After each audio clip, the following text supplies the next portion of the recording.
하이델베르크 교리문답을 하심으로 7월 마지막 주일 예배로 나아갑니다. 살았으나 죽었으나 당신의 유일한 위로는 무엇입니까? 살았으나 죽었으나 나의 몸과 영혼은 나 자신의 것이 아닙니다. 나의 몸과 영혼은 나의 신실하신 구주 예수 그리스도의 것입니다. 그리스도는 자신의 보배로운 피로 나의 모든 죄값을 완전히 치르셨습니다.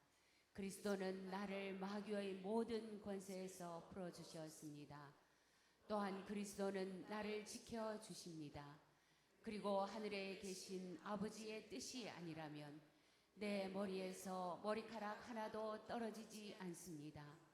참으로 모든 것은 나의 구원을 위해 합력하여 일합니다. 그리고 그리스도는 성령님을 통해 내게 영생을 보증해 주십니다. 또한 그리스도는 이제부터 진심으로 기꺼이 그리스도를 위해 살도록 나를 준비시키십니다. 아멘. 아멘. 이 위로 안에서 복을 누리며 살다가 죽기 위해 당신은 무엇을 알아야만 합니까? 다음 세 가지를 알아야만 합니다. 첫째, 나의 죄와 비참함이 얼마나 큰지 알아야 합니다. 둘째, 어떻게 내가 나의 모든 죄와 비참함으로부터 구원받는지 알아야 합니다. 셋째, 어떻게 내가 그러한 구원을 주시는 하나님께 감사해야 하는지 알아야 합니다. 아멘.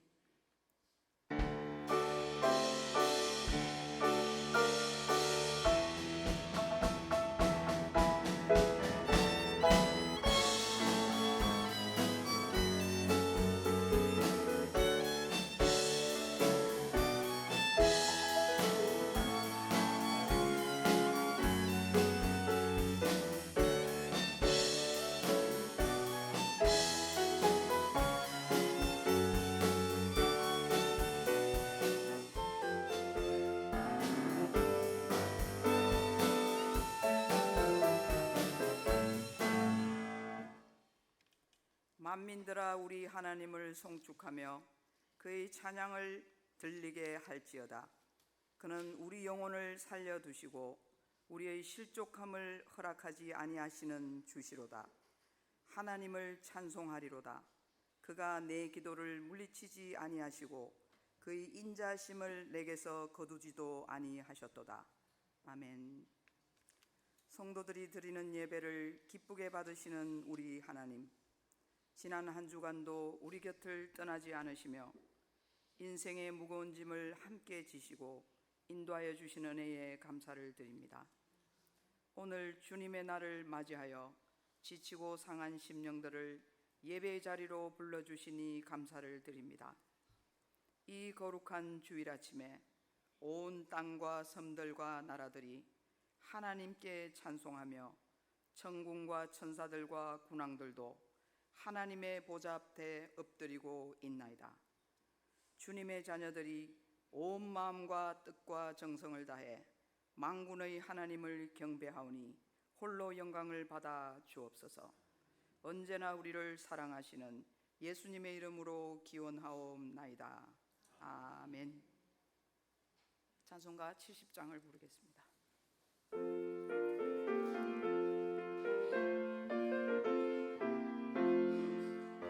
피난처 있으니 환난을 당한 자 이리 오라.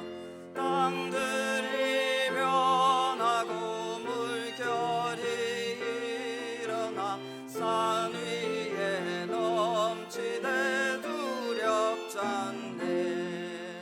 희망이 떠들고 나라들 진동하나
성시교독은 40번입니다.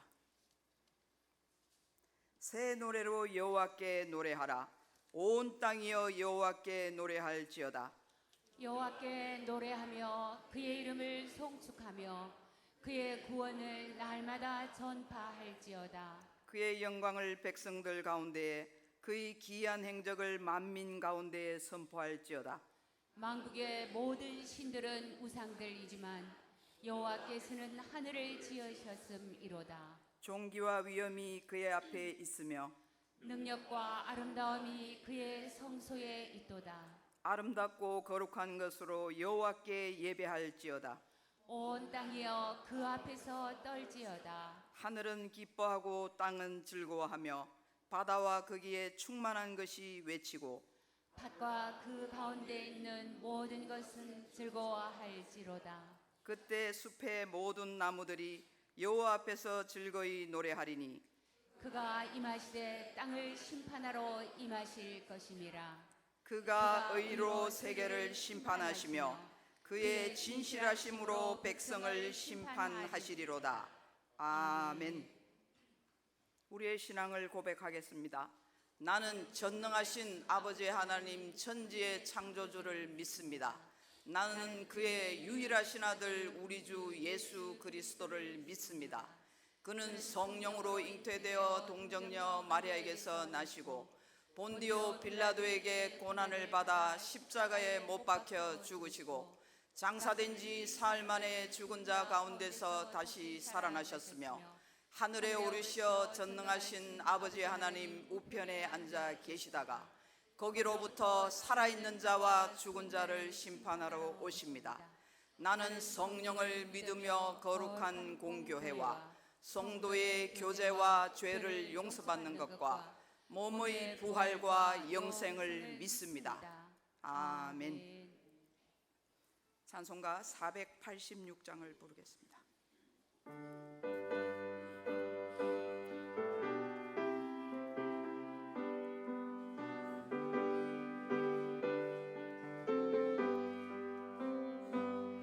이 세상에 근심된 일이 많고 참 평안을 몰랐구나. 내 주 예수 날로 나오신 평안이 쉬리로다. 주 예수의 구원의 은혜로다. 참 기쁘고 즐겁구나.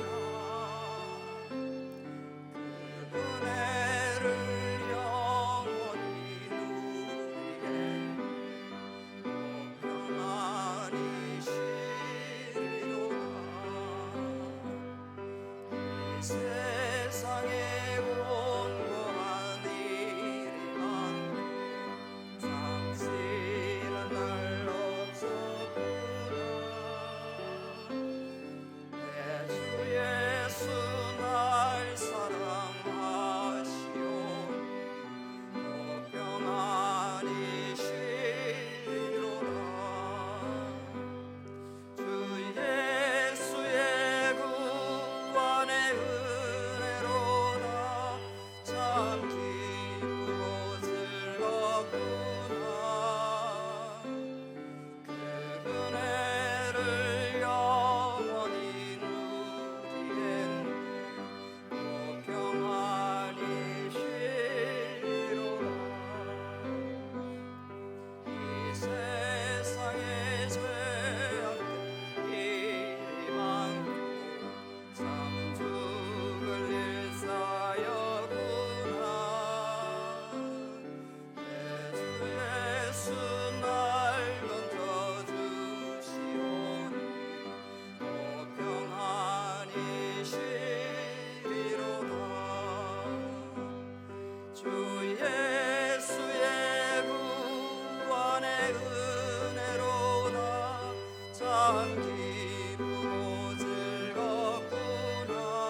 깊은 사랑과 긍휼하심으로 바라보시고 인자한 귀로 언제나 귀 기울이시며 능력의 팔을 펴사 시험과 환난으로부터 보호하시는 왕이신 하나님, 영광과 찬송을 받으옵소서.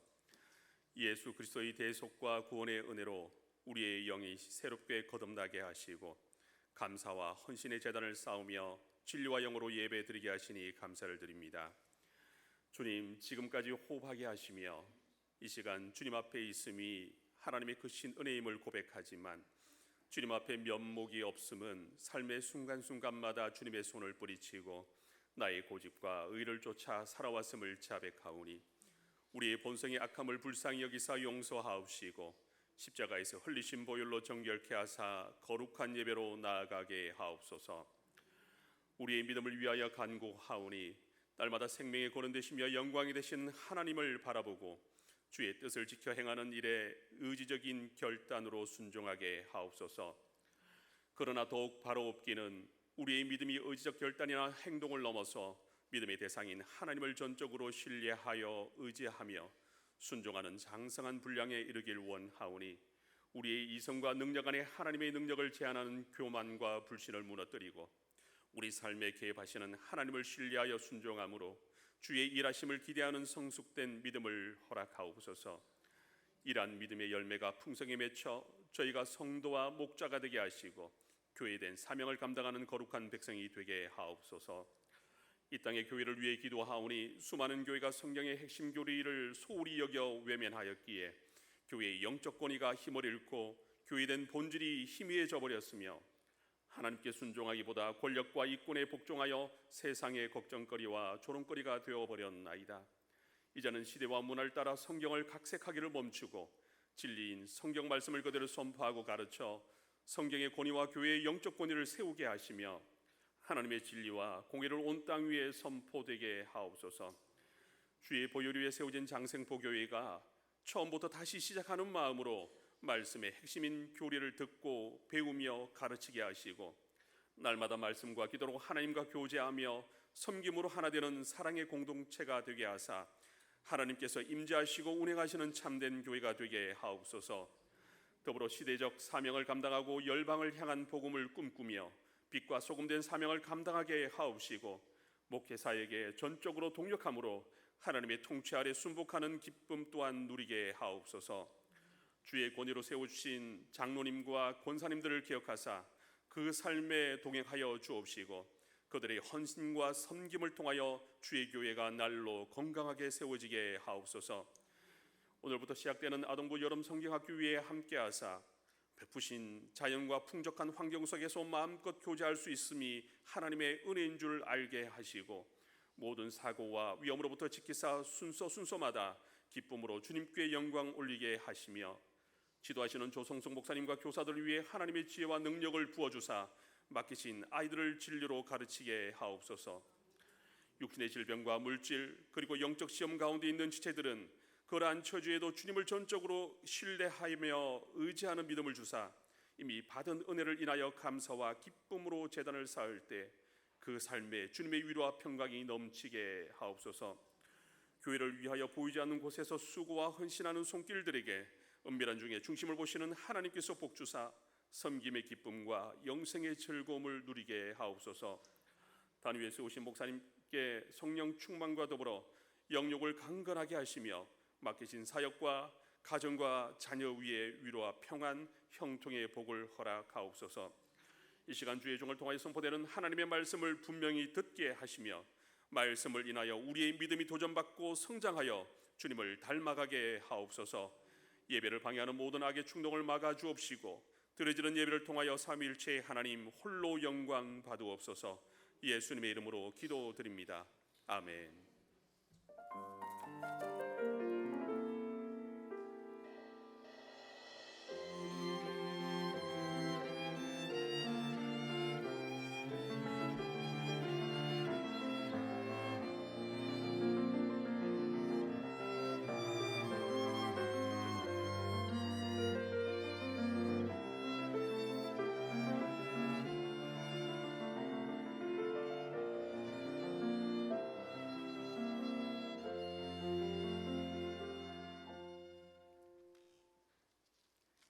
하나님께서 우리들에게 주신 말씀은 데살로니가전서 5장 16절로 18절 말씀입니다. 신약 성경 332면에 있는 데살로니가전서 5장 16절로 18절 말씀을 다 같이 봉독하겠습니다. 항상 기뻐하라, 쉬지 말고 기도하라, 범사에 감사하라. 이것이 그리스도 예수 안에서 너희를 향하신 하나님의 뜻이니라. 아멘. 주일 특송을 임지혁 청년의 솔로로 드리겠습니다.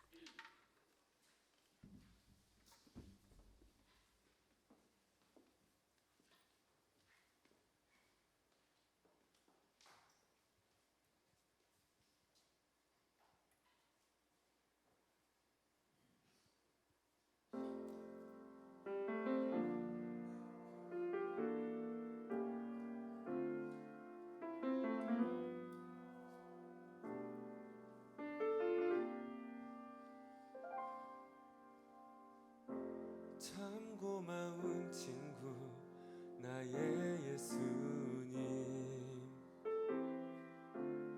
나는 깨지기 쉬운 질그릇과 같으나 때론 낙심해도 포기치 않음은 예수의 생명이 내 안에 있기에 내 삶의 동행자 나의 예수님,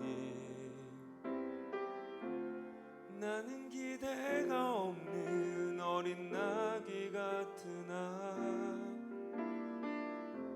늘 쓰러져도 다시 일어남도 예수의 생명이 내 안에 있기에 나의 약함은 나의 자랑이요,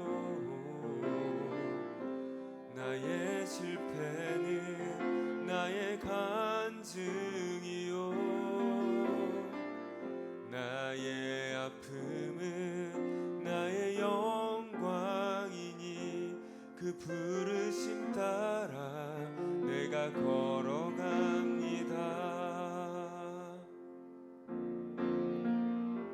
내 삶의 동행자 나의 예수님,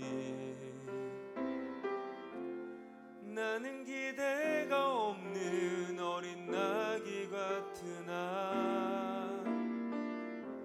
늘 쓰러져도 다시 일어남도 예수의 생명이 내 안에 있기에 나의 약함은 나의 자랑이요,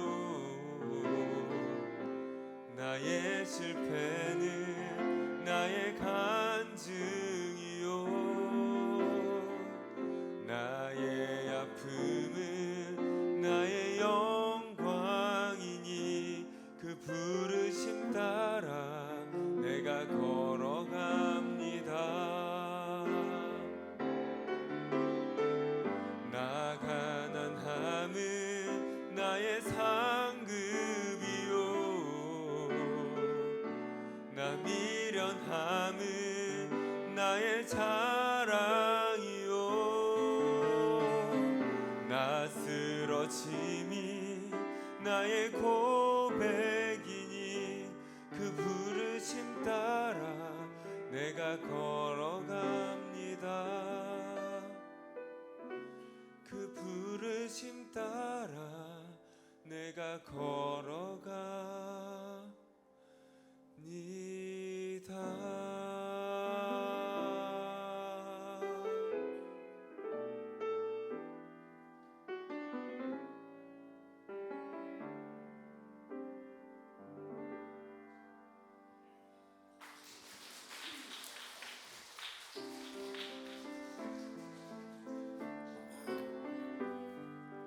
사랑하는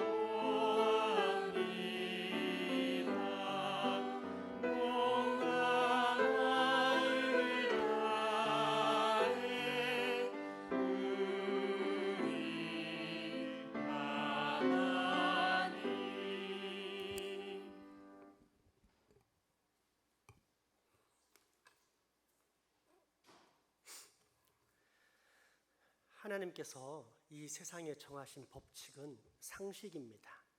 물론 때때로 기적이라는 방식을 통해 상식을 초월하기도 하시지만 보통 상식을 통해 운영하십니다. 이런 상식의 법칙은 우리 속담에도 가득합니다. 아니 땐 굴뚝에 연기 나랴, 콩 심은 데 콩 나고 팥 심은 데 팥 난다, 뿌린 대로 거둔다, 부전자전 그 아버지의 그 아들이다.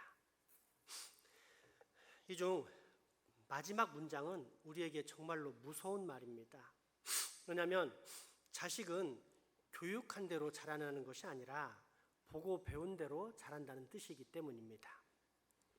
그래서인지 상당한 확률로 자식은 부모를 닮아갑니다. 기쁨과 감사의 부모 밑에서 기쁨과 감사의 자식이 나오는 반면 부모가 투덜거림과 비방의 사람이면 자녀, 아니 심지어 그 손자에 이르기까지 불평, 불만, 비방, 투덜의 입술이 끊이지 않는 것을 보게 됩니다. 단순히 나 하나로 끝나지 않고 반드시 주위에 그리고 후손에까지 영향을 끼치는 것입니다. 그렇다면 그리스도인은 어떤 모습일까요? 죄의 지배를 받았던 진노와 저주의 자식에서 예수 믿고 구원받음으로 생명을 얻게 된 그리스도인, 하나님의 자녀가 된 우리는 과연 어떤 모습을 갖추어야 할까요? 기쁨과 기도와 감사입니다. 왜일까요? 우리가 믿는 하나님 아버지는 삼위일체의 하나님, 즉 성부, 성자, 성령의 삼위 하나님은 서로 간에 영원한 기쁨과 사랑의 띠로 연합되어 완전한 교제와 평화 가운데 거하시는 분이기 때문입니다. 이런 삼위 하나님이 시기, 질투, 갈등, 비방, 분노, 분열 속에 산다고 생각할 수 있습니까? 때문에 삼위일체 하나님을 아버지로 모시는 우리 또한 당연히 기쁨과 기도와 감사 가운데 살 수밖에 없는 것입니다. 사도 바울은 그 사실을 오늘 본문을 통해서 이렇게 밝혀내고 있습니다. 함께 읽겠습니다. 항상 기뻐하라. 쉬지 말고 기도하라. 범사에 감사하라. 이것이 그리스도 예수 안에서 너희를 향하신 하나님의 뜻이니라. 아멘. 하지만 사도 바울의 이런 고백은 당시 상황으로서는 적합하지 않았습니다.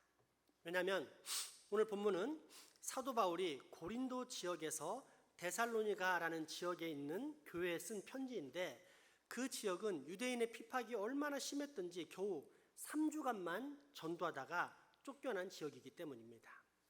자신을 근심케 한 장소, 복음을 충분히 전하지 못해 슬픈 장소, 그곳이 데살로니가 교회입니다. 따라서 기쁨, 기도, 감사 이런 것들은 상식적으로 맞지 않는 표현이었습니다. 그런데 얼마 후 그곳에 있다가 떠나온 디모데와 실라의 이야기를 듣게 됩니다. 데살로니가 교회가 현재 잘 성장하고 있다는 것입니다. 얼마나 기쁘고 감사한지 바울은 이루 말할 수 없는 기쁨과 감격을 느꼈습니다. 그렇구나. 하나님이 복음을 선포하신 것이다. 삼위일체 하나님께서 이곳에 생명과 평안을 선물해 주셨다. 하나님의 나라는 하나님의 열심으로 하나님이 만들어 가신다.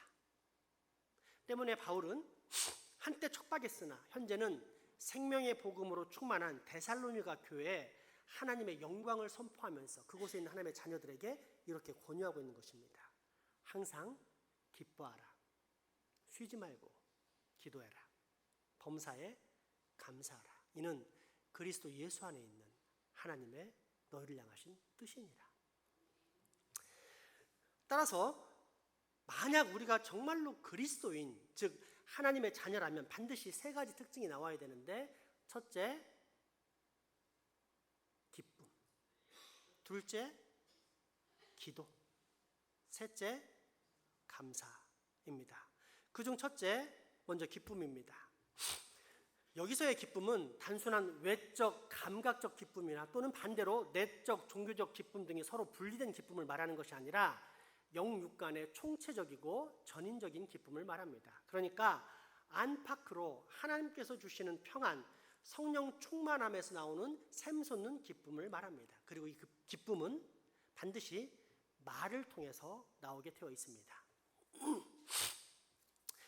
고등학교 다닐 때 친한 친구에게서 들었던 이야기입니다. 어느 날 이 친구가 1호라는 친구에게 용무가 있어서 전화를 걸었는데 1호네 아버지가 받으셨다고 합니다. 참고로 이때는 휴대전화는커녕 삐삐도 없어서 반드시 집에 전화를 걸어야 했던 시절이었습니다.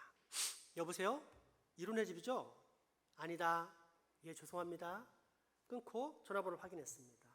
다시 걸었습니다. 여보세요? 1호네 집이죠? 똑같이 그 아저씨가 받습니다. 아니다. 예, 죄송합니다. 그리고 다시 정확히 확인해서 전화번호를 잘못 눌렀다 싶어가지고 전화를 걸었는데 아까와 똑같이 아저씨가 받았고 같은 아저씨가 받았고 동일한 내용의 통화가 반복되었습니다. 분명히 맞게 걸었는데 이상하네. 죄송합니다 아저씨 이렇게 말하는 순간 이때 문득 수화기 너머 저쪽에서 막 짜증을 내는 듯한 친구 1호의 목소리가 들려왔습니다. 아빠 또 장난치는 거지. 빨리 나 안 바꿔줘? 그러자 아저씨가 1호를 바꿔주면서 장난 가득한 목소리를 친구에게 이렇게 말했다고 합니다. 여기에 1호라는 애가 살긴 하는데 집은 내 집이다. 그 이야기를 들은 우리는 한참을 웃었습니다. 당시만 해도 군사부 일체라는 정신이 통하던 시절이고 아버지는 근엄하신 분이자 우리가 반드시 순종해야만 하는 수직적인 존재였지 결코 친구처럼 편안한 느낌을 가질 수 없는 시대였습니다. 그런데 마치 친구처럼 아들과 노는 아버지를 보면서 우리는 1호를 얼마나 부러워했는지 모릅니다.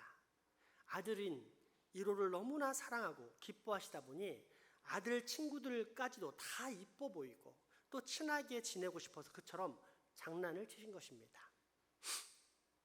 아들이나 아들 친구들이랑 한마디라도 더 말을 섞어보고 싶은 마음, 아들을 향한 기쁨이 가득한 상태의 마음으로 말입니다. 우리 아버지 하나님도 이와 똑같습니다. 하나님은 나를 지명하여 부르신 후 종으로 삼은 것이 아니라 자식으로 삼으셨습니다. 그런 자식에 대해 하나님께서 기쁨이 가득하지 않을까요? 자식을 보면서 기쁨이 없는 부모가 있을까요? 그리고 이 기쁨은 반드시 말을 통해 흘러나오게 되어 있습니다. 아들, 오늘도 죄악된 세상과 싸우느라 힘들었지. 고맙다. 네가 내 말을 듣고 순종하려고 노력하는 모습을 보니 내가 참 기쁘구나. 고맙다, 내 아들. 딸, 오늘도 또 넘어졌지. 많이 속상했지. 하지만 괜찮아. 내가 있잖아. 네가 얼마나 노력하는지 아빠는 다 알아. 그러니 너무 슬퍼하지 마. 아빠는 다 이해한단다. 그리고 다시 일어설 수 있는 힘도 줄 테니 아무 걱정하지 말거라. 그저 언제나처럼 내 곁에 있어다오, 딸. 보기만 해도 좋은 내 귀한 아들 사랑한다. 볼 때마다 소중하고 멋진 내 딸 사랑한다. 이 하나님의 말씀을 이사야서 43장 1절, 43장 63장 16절, 요한복음 3장 16절, 요한일서 1장 4장 14절에서 16절, 그리고 로마서 8장 38절에서 39절을 통해서 우리도 한번 직접 확인해 보겠습니다. 야곱아, 너를 창조하신 여호와께서 지금 말씀하시느니라. 이스라엘아, 너를 지으신 이가 말씀하시니라. 너는 두려워하지 말라.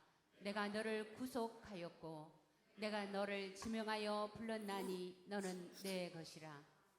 주는 우리 아버지시라. 아브라함은 우리를 모르고 이스라엘은 우리를 인정하지 아니할지라도 여호와여, 주는 우리의 아버지시라. 옛날부터 주의 이름을 우리의 구속자라 하셨거늘 하나님이 세상을 이처럼 사랑하사 독생자를 주셨으니 이는 그를 믿는 자마다 멸망하지 않고 영생을 얻게 하려 하심이라. 아버지가 아들을 세상에 구주로 보내신 것을 우리가 보았고 또 증언하노니 누구든지 예수를 하나님의 아들이라 시인하면 하나님이 그의 안에 거하시고 그도 하나님 안에 거하시느니라. 하나님이 우리를 사랑하시는 사랑을 우리가 알고 믿었노니 하나님은 사랑이시라. 사랑 안에 거하는 자는 하나님 안에 거하고 하나님도 그의 안에 거하시느니라. 그러나 이 모든 일에 우리를 사랑하시는 이로 말미암아 우리가 넉넉히 이기느니라. 내가 확신하노니 사망이나 생명이나 천사들이나 권세자들이나 현재일이나 장래일이나 능력이나 높음이나 깊음이나 다른 어떤 피조물이라도 우리를 우리 주 그리스도 예수 안에 있는 하나님의 사랑에서 끊을 수 없으리라. 아멘. 하나님께서는 성경을 통해 우리를 사랑하신다고 말씀하십니다. 당신의 자녀인 우리를 기뻐하신다고 계속해서 말씀하십니다. 이 든든한 하나님의 음성이 들리십니까? 때문에 하나님 자녀의 가장 큰 특징은 기쁨입니다. 둘째, 기도입니다. 만약 누군가가 정말 하나님의 자녀라면 그는 반드시 기도하게 되어 있습니다. 왜냐하면 기도는 생명의 빨대이기 때문입니다. 빨대라는 것은 어떤 것을 빨아들이는 도구 또는 통로라고 할 수 있습니다.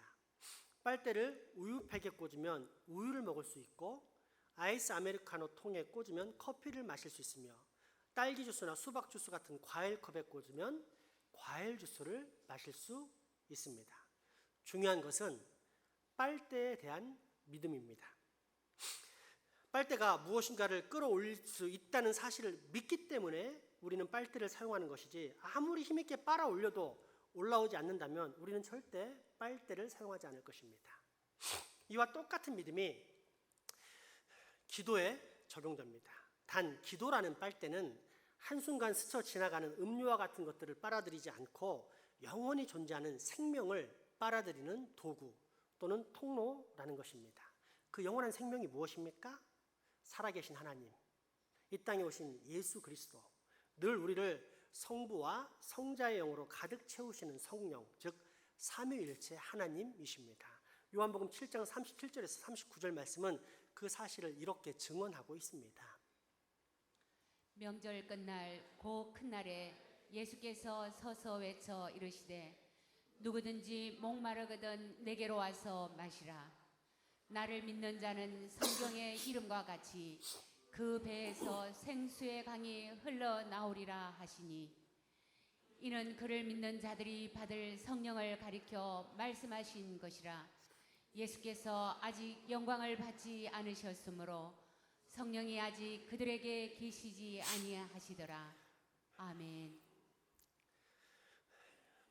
그리고 이러한 삼위일체 하나님의 영으로 충만해지는 역사는 오직 말씀을 붙잡고 기도함으로 이루어집니다. 때문에 우리는 기도를 생명의 빨대라고 부릅니다. 기도를 한다는 것은 내 기도를 들으시는 하나님 아버지가 계시다는 사실을 믿는 것이요, 따라서 기도는 그 자체가 하나님을 기쁘시게 하는 생명의 통로가 됩니다. 한번 생각해 보십시오. 생명의 하나님을 기쁘시게 했다? 그러면 그로 인해 우리에게 찾아오는 보상은 무엇일까요? 당연히 생명, 그것도 영원한 생명이지 않겠습니까? 때문에 진짜 그리스도인은 반드시 기도하며 또 기도하기를 쉬는 죄를 범하지 않습니다. 이 유명한 문구는 이스라엘의 마지막 사사 사무엘의 입에서 나온 말입니다. 원래 이스라엘은 보이지 않는 만왕의 왕 하나님을 모신 하나님의 백성이요, 하나님께서는 이런 백성들을 하나님의 뜻대로 다스리기 위해서 종교적, 정치적 지도자인 사사들을 보내주십니다. 그런데 마지막 사사 때인 사무엘 때에 이르자 왕을 요구합니다. 우리에게도 다른 나라처럼 강력한 힘을 소유한 왕이 있었으면 좋겠다. 우리를 강력하게 이끌어줄 지도자가 있었으면 좋겠다라는 바람을 갈망한 것입니다. 그래서 하나님께서는 사무엘에게 이 백성이 너를 버린 것이 아니라 나를 버린 것이다 라고 사무엘을 위로해 주십니다. 그리고 이스라엘 백성들에게 인간 왕을 모시는 것은 하나님을 왕으로 모시는 것과는 비교도 되지 않을 만큼 괴롭고 힘든 일이라고 경고하십니다. 하지만 이미 눈이 돌아간 이스라엘은 듣지 않았고, 그래서 결국 하나님은 마지못해 왕을 허락하십니다. 이때 그 누구보다도 하나님의 마음을 잘 알았던 사무엘은 혹여라도 하나님께로부터 오는 그 생명의 통로, 영원한 생명이 이스라엘에서 끊어질까 봐 걱정되어 그 생명의 통로, 생명의 빨대를 내가 지키겠다며 비장한 각오를 다지게 되는데, 그때 나온 말이 바로 기도하기를 쉬는 죄를 범하지 않겠다는 고백입니다. 이스라엘이 하나님 왕을 버리고 인간 왕을 선택한 범죄의 현장, 그럼에도 불구하고 그 모든 것의 핵심, 곧 하나님의 생명을 간구하는 사무엘 선지자가 외치는 장면을 직접 한번 살펴보겠습니다. 사무엘상 12장 19절에서 24절까지의 말씀입니다. 모든 백성이 사무엘에게 이르되 당신의 종들을 위하여 당신의 하나님 여호와께 기도하여 우리가 죽지 않게 하소서. 우리가 우리의 모든 죄에 왕을 구하는 악을 더하였나이다. 사무엘이 백성에게 이르되 두려워하지 말라. 너희가 과연 이 모든 악을 행하였으나 여호와를 따르는 데에서 돌아서지 말고 오직 너희의 마음을 다하여 여호와를 섬기라. 돌아서서 유익하게도 못하며 구원하지도 못하는 헛된 것을 따르지 말라. 그들은 헛되니라.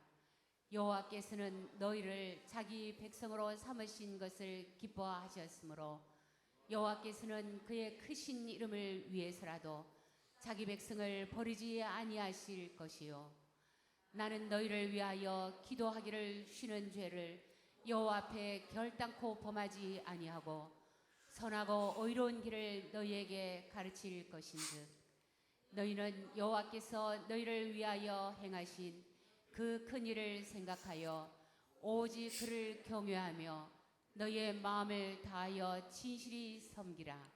아멘. 여러분, 지금 기도하고 있습니까? 아니면 쉬고 있습니까? 만약 기도하고 있다면 지금 여러분은 여전히 생명의 하나님을 기쁘시게 하는 믿음을 가진 상태입니다. 생명의 빨대를 통해 지금도 온전히 하나님의 생명을 흡수하고 있는 거룩한 상태입니다. 그러나 기도하지 않고 있다면 안타깝지만 여러분의 영혼은 지금 기절해 있는 상태 또는 죽어 있는 상태입니다. 여러분이 가진 생명의 빨대는 지금 세상의 온갖 추잡한 정욕의 음료들만을 빨아들이는 죄악의 통로, 사망의 통로로 사용되고 있기 때문입니다. 그러나 한 가지 분명한 것은 그리스도인이라면, 즉 하나님을 아버지로 모신 진짜 하나님의 자녀라면 그는 기도한다는 것입니다. 왜요? 자녀들이 하늘 아버지께로부터 그 고귀한 생명을 얻을 수 있는 최고의 통로는 믿음의 기도, 오직 기도이기 때문입니다. 하나님의 자녀에게 있는 마지막 세 번째 특징, 그것은 감사입니다. 중학교 1학년 때였습니다. 저희 아버지가 담임하고 있는 작은 개척교회는 중고등부가 없었고, 그래서 아동부를 마치자마자 어른들과 함께 대예배를 드리게 되었습니다. 예배도 딱딱하고 무엇보다도 설교가 어려워서 집중을 못하고 고개를 숙인 채 한 달 정도 보냈는데, 어느 주일 저녁 아버지께서 부르시더니 왜 하나님의 말씀이 선포되는 설교 시간에 그처럼 고개를 숙인 채 불량한 예배 태도를 보이냐면서 크게 혼내셨습니다. 제 기억으로는 아마도 종아리 한 10대 정도의 회초리를 맞은 것 같습니다. 당시 공부 못한다고 때리는 친구들 아빠 이야기는 자주 들었지만 예배 태도 안 좋다고 때린 아빠 이야기는 한 번도 들어본 적이 없었던 것 같습니다. 아마도 이것은 목회자 가정만의 특징 또는 특권인 것 같습니다. 그래서인지 보고 배운 대로 저 역시 아이들이 공부 못한다고 혼내본 적은 없지만 예배 태도가 안 좋으면 언제나 불호령을 내립니다. 아무튼 그렇게 맞고 난 다음 주 설교 시간부터는 두 눈을 부릅뜨고 강대상에 있는 아버지를 쳐다보았습니다. 가만히 계산해 보니까 지루하다며 계속 고개를 숙인 채 버티면 앞으로 1년 동안 맞을 회초리가 최소 400대는 넘을 것 같아서 이건 아니다 싶어서 열심히 아버지를 쳐다보았습니다. 하지만 제 머릿속은 눈과 상관없이 언제나 딴 세상이 펼쳐졌었습니다.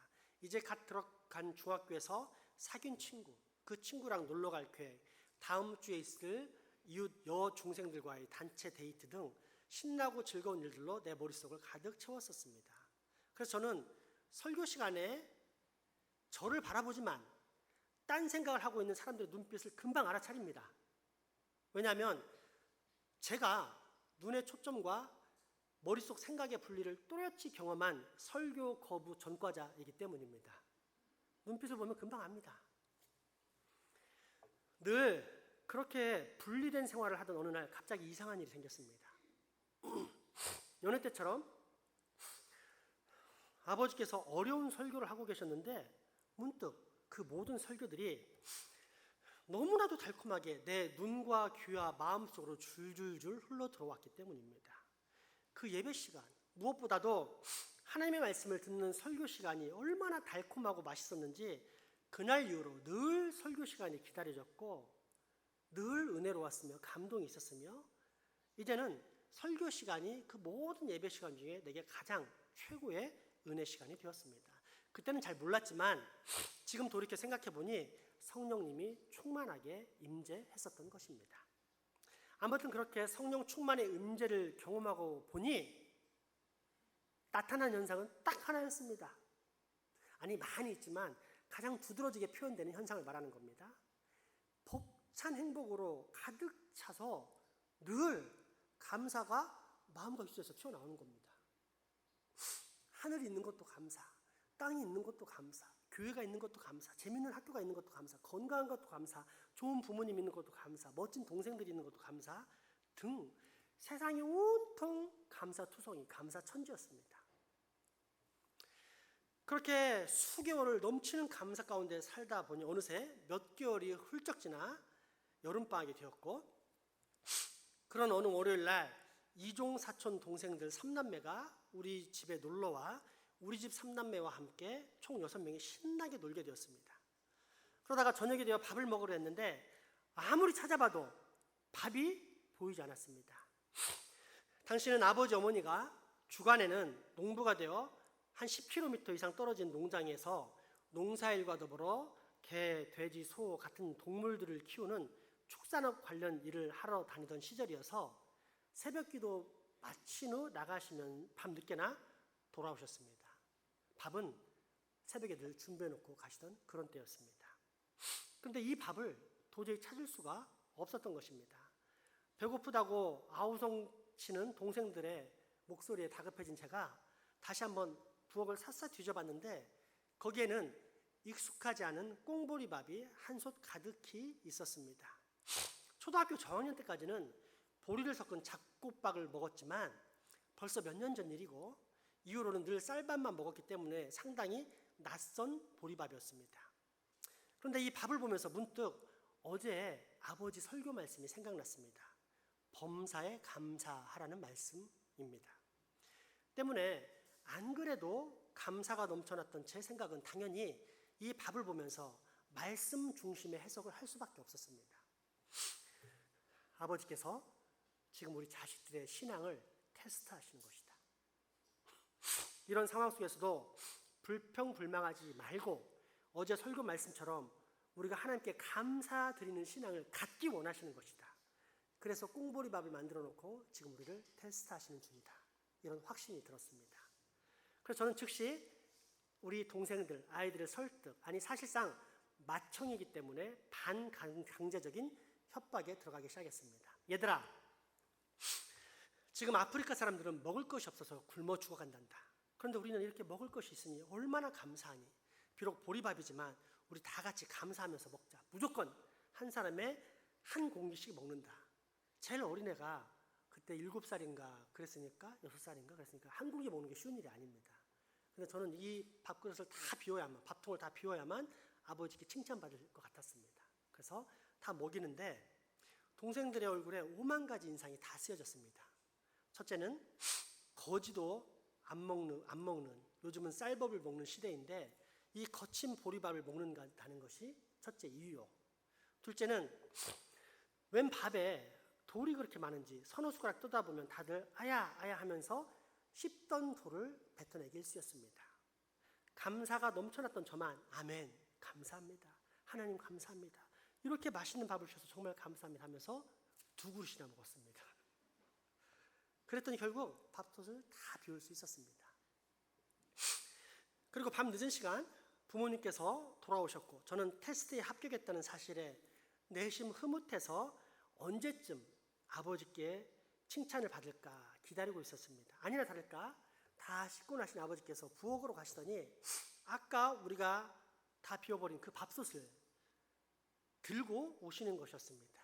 그런데 아버지의 표정이 약간 근심스럽다 못해 당황한 표정이셨는데 결국 이렇게 말씀하셨습니다. 얘들아, 여기 있는 개밥 누가 다 먹었니?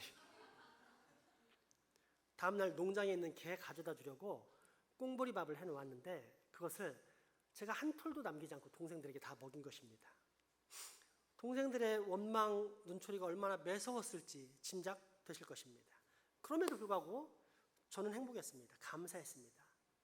하나님의 영이 내 안에 가득하니까 성령 충만하니까 모든 것이 감사요. 심지어 돌반, 보리반의 그 개밥도 너무너무 맛있게 잘 소화했습니다. 그저 감사, 또 감사, 오직 감사였습니다. 왜일까요? 하나님의 자녀, 곧 성령님이 임재한 자녀의 특징은 감사이기 때문입니다. 여러분은 지금 이 감사를 알고 있습니까? 여러분에게는 지금 이 감사가 넘쳐나고 있습니까?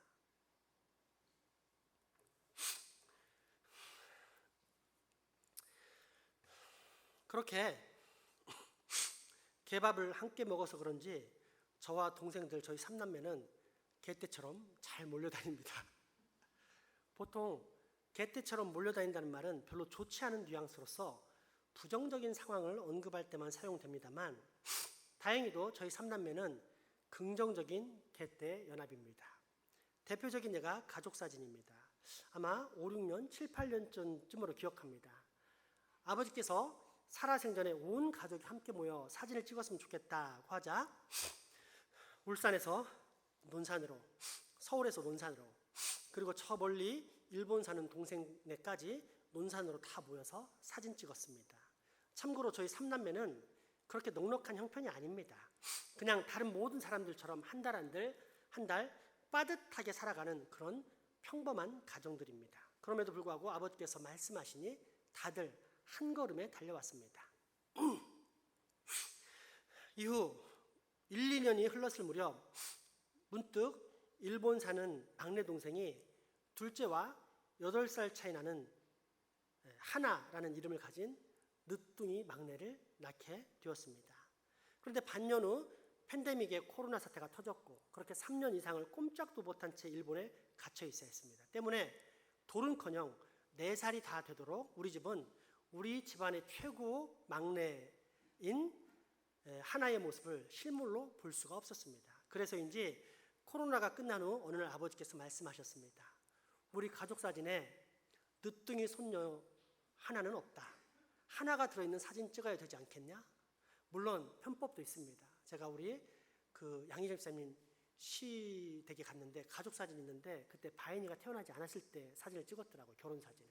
그리고 바인이도 가족이니까 바인이 사진만 증명사진 찍어가지고 엄마 치마 밑에 딱 붙여놨더라고요. 그래서 온 가족 사진이 완성된 걸 제가 볼 수가 있었습니다. 이런 물론 편법도 쓸 수 있지만 우리 아버지가 욕심이 많으셨나 봐요. 우리 가족 사진에 늦둥이 손녀도 있었으면 좋겠다. 그러자 또 개밥을 잘 나눠 먹은 3남매가 개떼같이 연합해 몰려들었는데 그것이 작년 10월이었습니다. 그렇게 다 같이 가족 사진을 찍었을 뿐 아니라 대전에서 전라남도 광주, 보성, 그리고 경상남도 창원, 창원에서 울산, 울산에서 다시 대전까지 온 가족이 3박 4일 동안 전국 일주 가족 여행을 할 수 있었습니다. 아버지 어머니께서 온 가족이 모여 함께 여행할 때 얼마나 행복한 표정을 지으셨는지 지금도 기억이 새록새록합니다. 그리고는 몇 주 전이었습니다. 개밥을 같이 나눠 먹었던 이동 사촌 동생 중에 이모를 모시고 있는 제일 막내 동생네를 부모님과 함께 방문했을 때 일입니다. 식사를 마치고 거실에 나와 TV를 보시는데 아버지께서 문득 야, 이 TV는 시원하게 잘 보인다 라고 말씀하십니다. 참고로 저희 아버지는 황반변성이라는 질병으로 인해 현재 시력을 크게 상실한 상태입니다. 그래서 보통 집에 있는 35인치 TV도 매우 가까이서 보셔야만 잘 보이시는 그런 상태입니다. 그날 밤 어김없이 저는 장남으로서 무전을 켰습니다. 그때 같은 삼남매 연합 카톡방에 내용을 설명해 주었고, 그러자 바로 예상했던 반응이 나와 서로 각출하여 TV를 구매하기로 결정했고, 그렇게 구매한 TV가 지난 수요일에 저희 아버지 집에 도착했는데 그전 TV보다 2배 큰 75인치 대형 TV를 설치하게 되었습니다. 마치 아이처럼 잘 보인다며 행복해하시는 아버지의 모습을 보면서 저 또한 얼마나 기뻤는지 그 TV와 TV를 보고 계시는 아버지의 모습을 동영상으로 찍었습니다. 그리고 이 사진과 동영상을 가족 카톡방에 올렸는데 온 가족들이 얼마나 기뻐하고 감사했는지 모릅니다. 그리고 저는 이 모습을 보면서 문득 뿌린 대로 거둔다는 말이 생각났습니다. 아버지께서 뿌리신 씨앗의 열매를 아버지는 인생 말년에 거두게 된 것입니다. 공부 못한다고 우리를 때리신 적은 한 번도 없었습니다. 그런데 예배와 성경 읽기를 안 하면 회초리를 대셨습니다. 늘 예배와 기도와 성경을 강조하셨습니다. 그런데 헌금은 한 번도 강조하신 적이 없습니다. 하지만 우리 교회에서 그 누구보다도 헌금을 많이 하신 분이 우리 아버지십니다. 때문에 저 역시도 우리 교회에서 헌금을 가장 많이 합니다. 물론 11조는 제가 많이 버시는 분보다 많이 못합니다. 하지만 각종 주정헌금, 또 감사헌금, 선교헌금, 건축헌금은 아마도 제가 우리 교회에서 가장 많이 하고 있을 것입니다. 왜일까요? 보고 배운 게 그거기 때문입니다. 적게 하면 불편합니다. 하나님께 드리고 또 드려야 내 집안은 쪼드려도 하나님의 집은 풍성해질 때 거기서 기쁨을 누리는데 보고 배웠기 때문에 그렇게 할 수가 있는 것입니다. 그런데 여러분, 예배와 기도와 성경 읽기와 헌금이 강조하는 핵심이 무엇입니까? 하나님 사랑과 이웃 사랑입니다. 풀어쓰자면 하나님을 경외하고 이웃을 사랑하는 것인데 10계명을 보면 그 이웃 사랑의 첫 번째 계명이 이렇게 나와 있습니다. 한번 보실까요? 내 오는 내 부모를 공경하라. 그리하면 내 하나님 여호와가 내게 준 땅에서 내 생명이 길리라. 아멘. 그러니까 갈라키 요약해 보면 모든 사람들에게, 특별히 예수 그리스도를 구주로 믿어 하나님의 자녀가 된 하나님의 백성들에게 하나님을 경외하고 네 부모를 공경하라는 것입니다.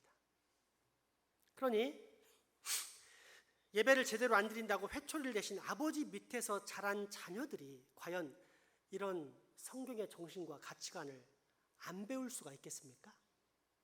그렇게 뿌린 대로 거둔 것입니다. 그래서 인생 말년에 그처럼 기쁨과 감사, 행복을 누릴 수 있게 되는 것입니다. 그렇습니다. 여러분, 우리가 행복해질 수 있는 방법은 간단합니다. 그것이 무엇일까요? 예수 그리스도를 구주로 믿는 것입니다. 그래서 하나님의 자녀가 되는 것입니다. 예수를 믿으면 어떤 사악한 죄인, 어떤 저주와 진노의 자식일지라도 구원을 받아 반드시 하나님의 자녀가 됩니다. 그리고 이러한 하나님의 자녀는 세상이 알 수 없는 평안과 기쁨, 낙심과 허무가 없는 진정한 행복을 이 땅에서부터 영원히 누리게 됩니다. 이것을 영생이라고 합니다. 영생하시는 하나님을 아버지로 모신 자녀의 당연한 특권을 마음껏 누리며 사는 것입니다. 그런데 이러한 영생을 가진 하나님의 자녀에게는 어떤 특징이 나타난다고요? 3가지입니다. 기쁨, 기도, 그리고 감사입니다. 여러분에게 지금 이런 특징이 나타나고 있습니까? 하나님 아버지께서 오늘 당신의 자녀들인 우리들에게 주신 말씀을 다시 한번 봉독하시면서 스스로 다잡으시기 바랍니다. 오늘 말씀 데살로니가전서 5장 16절에서 18절 말씀입니다. 항상 기뻐하라. 쉬지 말고 기도하라. 범사에 감사하라. 이것이 그리스도 예수 안에서 너희를 향하신 하나님의 뜻이니라. 아멘. 이 말씀을 붙잡고 우리 같이 찬양한 곡 불렀으면 좋겠습니다. 오늘 찬송가 486장 준비 좀 부탁드려요. 여러분, 이 세상이 하나님을 떠나다 보니까 결국 모든 초점이 나의 행복, 이 땅의 행복이 되었습니다. 그러다 보니까 내가 산 인생이 장차 죽어서 하나님 앞에 나가서 반드시 계산한다, 회개한다, 심판받는다는 개념을 상실해버렸어요. 세상에 중독되다 보니까 영혼을 상실해버린 거예요. 그런데 성경에 보면 분명히 써있는 말씀이 뭐냐? 한 번 죽는 것은 사람에게 정해진 것이요 그 위에는 반드시 심판이 있다고 했습니다. 우리가 인생이라는 재료를 하나님께 받아가지고 만들어야 될 것은 하나님의 거룩한 산성입니다. 여호와의 성. 근데 이 산성 대신에 자아의 성을 쌓고 살면 그대로 심판을 당합니다. 이 자아의 성에는 크게 물질, 쾌락, 명예 이렇게 셋으로 나눌 수 있는데요. 두 가지만 얘기해 볼까요?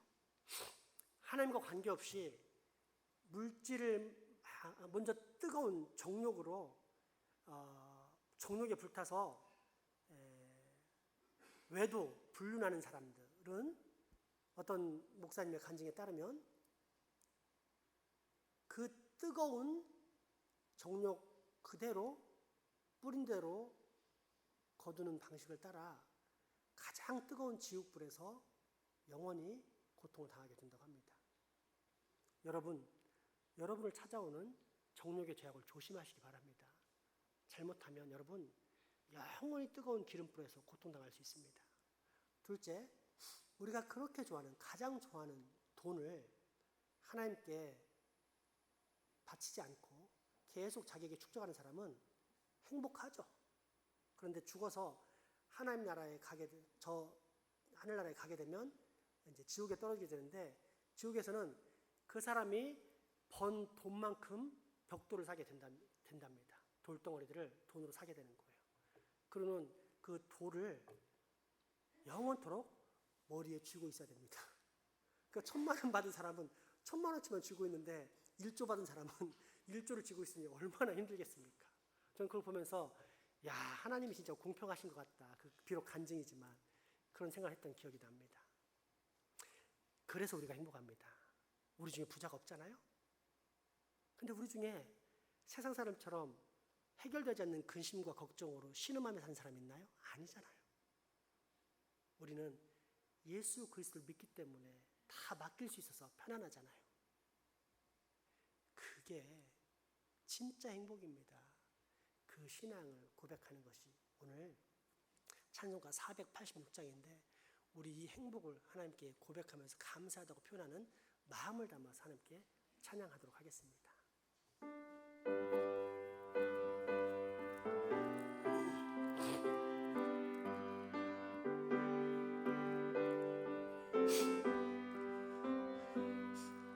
세상에 근심될 일이 많고 참 평안을 몰랐구나.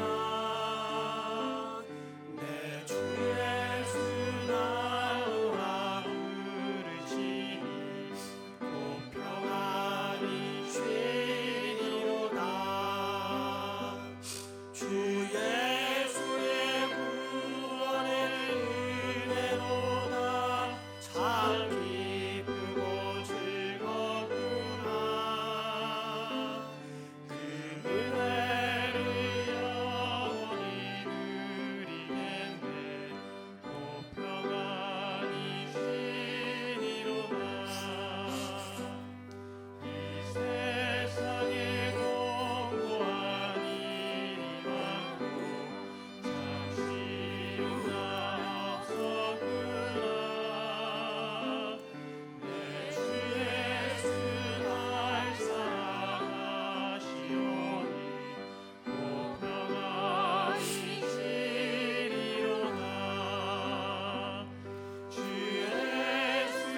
목소리로만 한번 찬양할 거예요. 반주자들도 이제 악기 연주를 멈추고 하나님께 감사와 행복을 올려드리며 경배와 찬양 드리는 시간 갖도록 하겠습니다. 이 세상에 크신 데 일이 많고 참 평안을 몰랐구나. 내 주 예수 나로라 부르시니 또 평안이 쉬리로다. 주 예수의 구원의 은혜로다. 참 기쁘고 즐겁구나. 그 은혜를 영원히 누리겠네. 고 평안이 쉬리로다.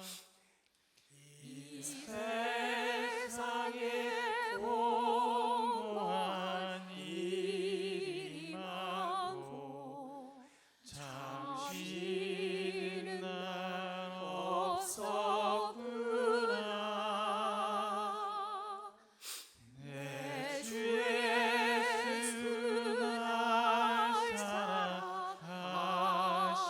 사랑하시오니 고 평안이 쉬리로다.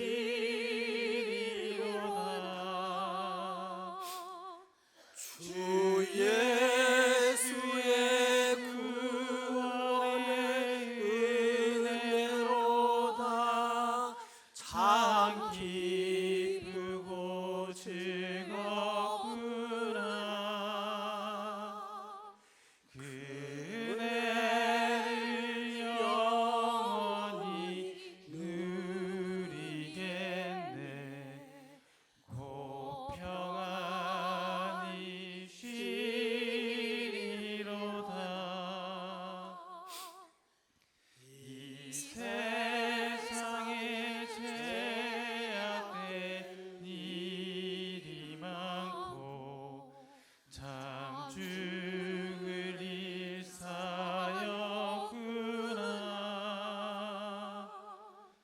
내 주 예수 날 건져 주시오니 고 평안이 쉬리로다.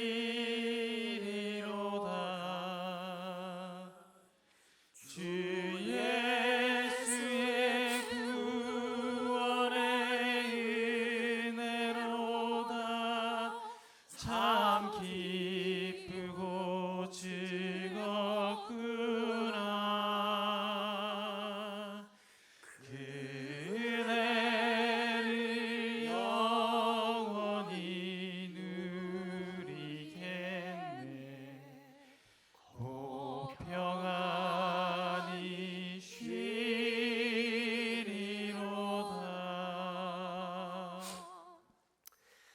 사랑과 은혜가 풍성하신 아버지 하나님, 제가 당신의 자녀이오니 서로 아버지를 닮게 하여 주옵소서.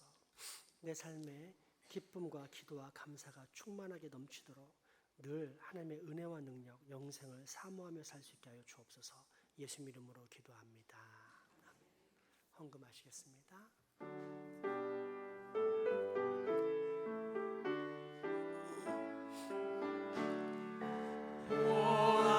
하나님 우리의 창조주시니 내 주님께 귀한 것 드립니다.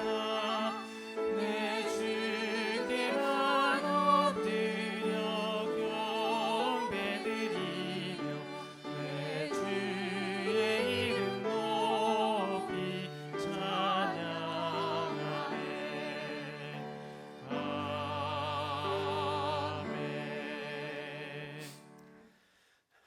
자비와 긍휼이 풍성하신 하나님, 오늘도 우리에게 이처럼 마음과 정성을 모아 아버지께 사랑을 바칠 수 있는 힘과 능력 주시며 감사합니다. 모든 것이 주께로부터 왔음에 바치는 이 모든 것이 당연한 하나님의 은혜로 알고 드리오니 주여 흠양하여 주옵소서. 바치는 주의 자녀들의 마음과 형편을 돌아보사 슬픔 가운데 젖은 자녀에게 기쁨을 주시고 좌절과 낙심 가운데 빠진 자녀에게 힘과 용기를 주시며 큰 경제적 곤핍과 필요에 놓인 자녀에게 체험과 유통의 번성이 있게 하시고 깊은 영적 방황 가운데 헤매이는 자녀들에게는 하늘의 신령한 복, 곧 예수 그리스도의 임재로 채워지는 은혜가 있게 하여 주옵소서. 드리고 싶지만 여러 가지 형편상 힘껏 바치지 못한 손길에게는 그 영혼과 마음과 물질을 크게 여사 앞으로는 더욱더 큰 힘을 다해 드릴 수 있는 복도 얻게 하여 주옵소서. 우리 함께하지 못하는 가족들을 위해서 기도할 때 동일한 은혜와 감사와 영광이 임재가 우리 자녀들에게도 있게 하여 주시며 무엇보다 이 지역사회 불쌍히 여기사 예수 믿고 구원받은 택함받은 주의 자녀들이 하루속히 이곳에 나와 우리와 함께 예배하는 기쁨을 누리게 하여 주옵소서. 예수님 이름으로 기도합니다. 교회 소식 전해드립니다. 김영애 권사님의 언니 되시는 김훈자 집사님께서 증손자를 보셨습니다. 이강이라는 아이를 봤는데 이 아이 임신했을 때부터 늘 저에게 기도 제목을 주셨고 함께 기도하고 있었는데 태어나서 건강하게 100일을 맞았다고 감사로 떡 섬김을 우리 하셨습니다. 그 손주되는 김채은 가정에서 해주셨는데 떡을 받아 먹으면서 이강이라는 아이를 생각하며 축복하시기 바랍니다. 이 아이가 어릴 때부터 예수 그리스도를 구주로 믿게 하고 그로 말미암아 형통하는 복을 얻게 해달라고 한 입 베어 물 때마다 해주시기 바랍니다. 아시겠죠? 아동부 여러분 성경학교가 오늘부터 내일까지 있는데 먼저 이미 진행했던 중고등부 여름 성경학교에 대해서 수련에 대해서 많은 분들이 귀한 기도와 물질로 후원해 주신 것에 대해서 감사를 드립니다. 그래서 중고등부 수련에 잘 마쳤다고 너무나 감사하고 행복한 시간 되었다고 중고등부에서 수련의 후기 영상을 준비했습니다. 먼저 영상을 보도록 하겠습니다.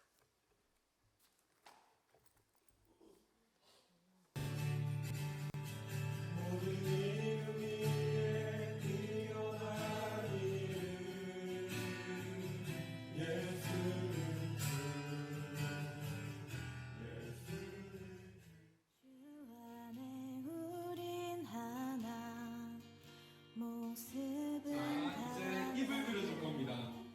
그 다음에 입은 어떻게 생겼는지 자세히 봅니다. 한번 자세히 보고 세세하게 사랑과 선행으로 서로를 곁들여 하나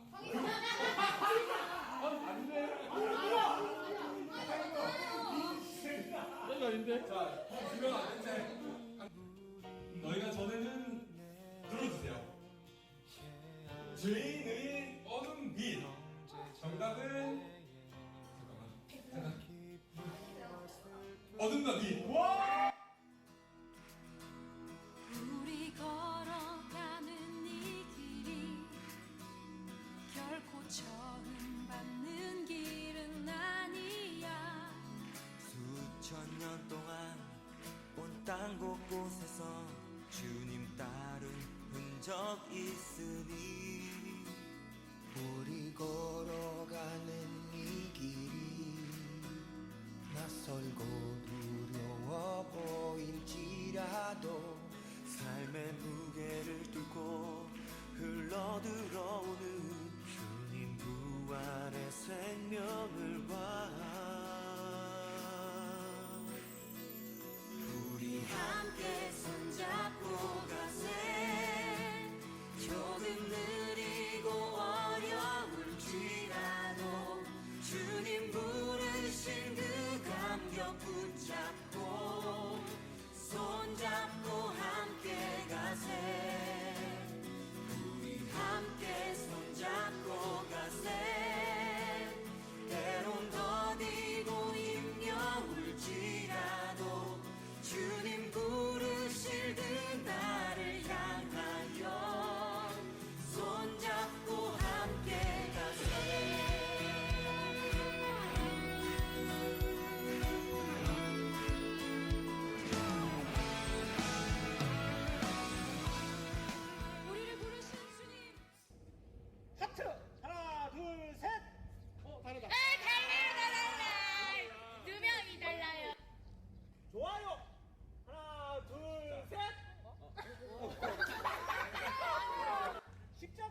우리 키가 잘 맞춰진 것 같아.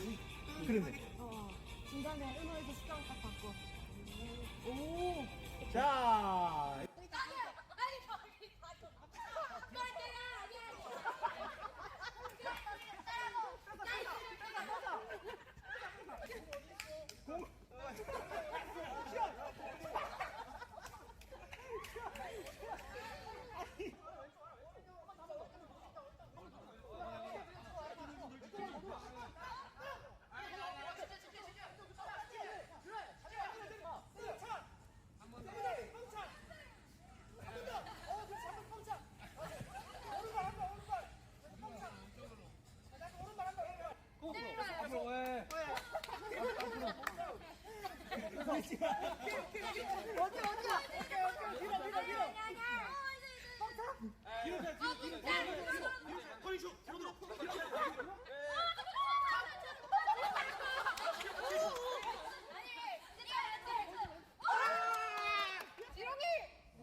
아버님.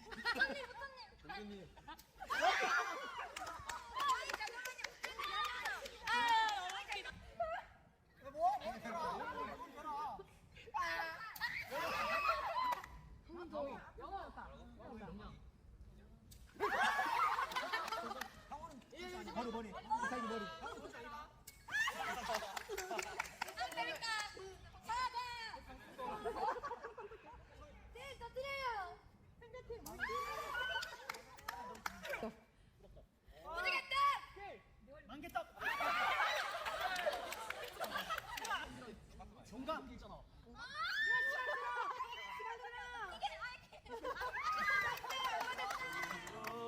찬양하게 하시니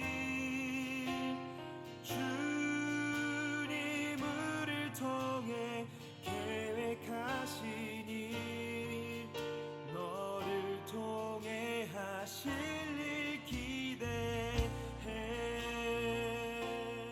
이 순서 가운데 왕 대신 주님께만 영광을 올려드리는 복된 시간이 되게 하옵소서. 늦은 시간 평안한 잠을 허락하시고 그 가운데서도 주님과 늘 항상 함께하는 기쁨을 누리게 하옵소서. 예수님의 이름으로 기도드립니다. 아멘. 주께서 나를 사랑하니 즐겁도다 즐겁도다. 하게 하시니 주님 우리를 통해 계획하시니 너를 통해 하실 일 우리를 통해 하실 일 주님께서 하실 일 기대해.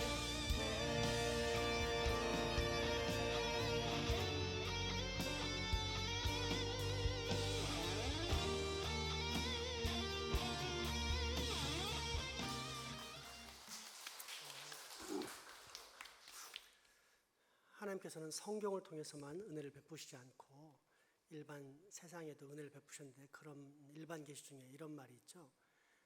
마른 논에 물 들어가는 것과 자식 입에 밥 들어가는 것처럼 보기 좋은 게 없다. 우리 아이들이 이렇게 수련회를 마음껏 즐기고 기쁘고 행복 가운데 보낼 수 있도록 지원해 주신 우리 모든 아버지, 어머니들, 장생부교회 가족 여러분에게 감사 인사 다시 한번 드립니다. 이제 오늘부터 내일까지 또 아동부 수련회가 있는데 계속 기도해 주시고 도와주시면 아이들이 훨씬 더 행복한 시간을 보낼 수 있을 거라 생각합니다. 참고로 중고등부 교사들은 예배 후에 제자 예배에 잠깐 모이도록 하겠습니다. 월상 예배가 화요일 날 새벽 5시 30분에 있습니다.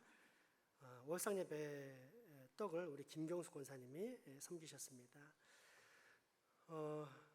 그리고 그 박현정 씨 그 선물 가져야겠다. 그 그린 캠페인 선물요.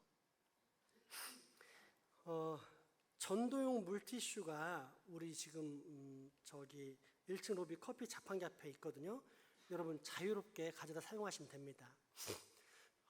사실은 기회가 없을 수도 있습니다. 아내와 제가 지금 오늘 오후 예배, 오늘 예배 일정 다 마치면 제가 1대1까지 끝마치면 아마 3시쯤 될 것 같은데 3시에 아내하고 저하고 저기 이 상가들을 돌아다니면서 그 전도용 티슈를 나눠주려고 계획하고 있습니다. 그래서 처음엔 그렇게 둘이 하려고 하다가 한번 여러분에게 기회를 드려보겠습니다. 커피 자판기 앞에 있는 전도용 물티슈를 갖다가 상가들에게 나눠주면서 오시는 손님들에게 주시면 됩니다 라고 말해도 되고 또 직접 전해도 됩니다. 하여튼 되는데 만약에 남아있으면 걱정하지 마세요. 3시에는 저하고 아내가 다 갖다 배포할 테니까. 그러나 이제 여러분이 전도할 수 있는 기회를 드리고자 이렇게 이야기만 합니다. 참고하시고 커피 자판기 앞에 있으니까 언제든지 마음껏 가져가서 사용하시면 됩니다. 청년부 연합수련회가 부산 새롬교회와 함께 8월 14, 15일 날 우리 교회에서 있습니다. 청년부 연합수련회도 잘 진행될 수 있도록 꼭 해주시기 바랍니다. 그리고 양진우 목사님이 수술을 잘 받고 퇴원했습니다. 그래서 겉은 멀쩡하지만 속이 골병 들었어요. 그래서 우리가 힘내라, 더 건강해져라 라고 큰 박수의 격려 박수 한번 보도록 하겠습니다.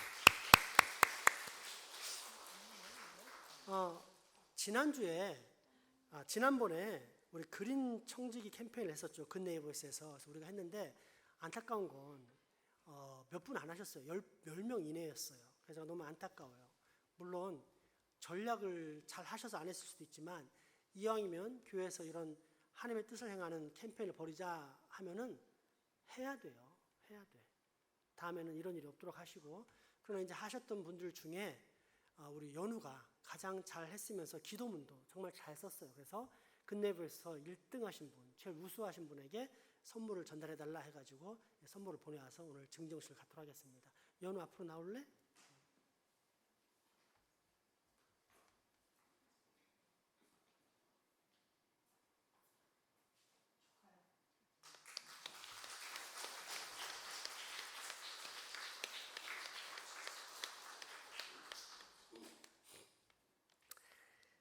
네, 감사합니다. 우리 마지막 찬양 하나님께 드리도록 하겠습니다. 손을 활짝 펼쳐서 다 축복하도록 하겠습니다.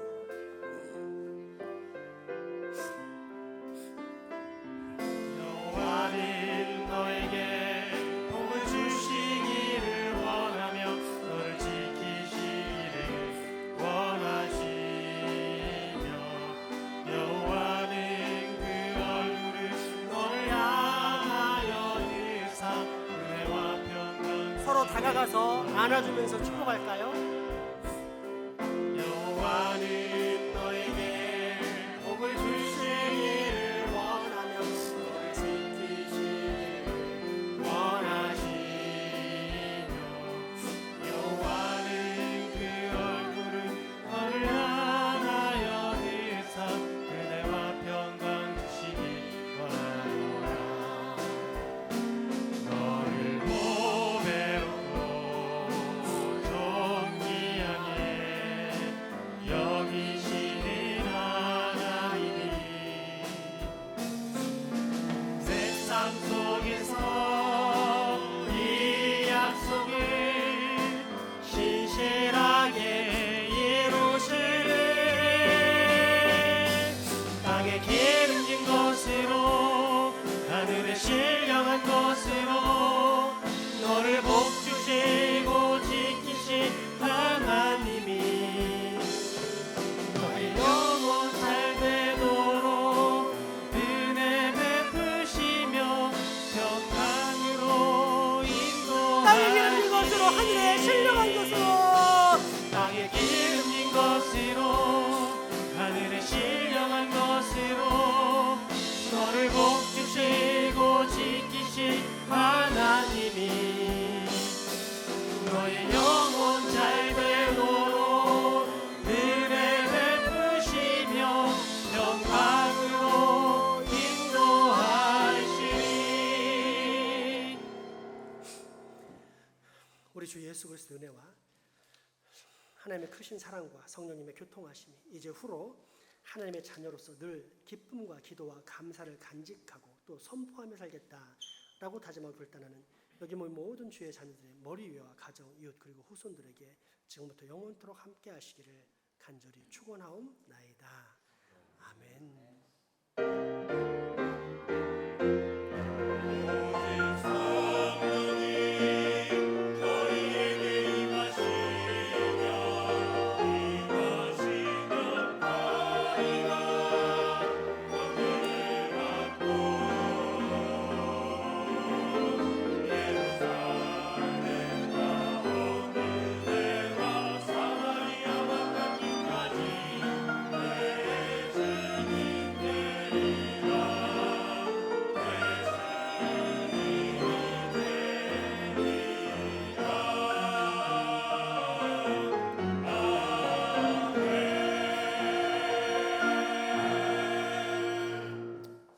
아멘. 사랑과 축복의 교제 나누시겠습니다.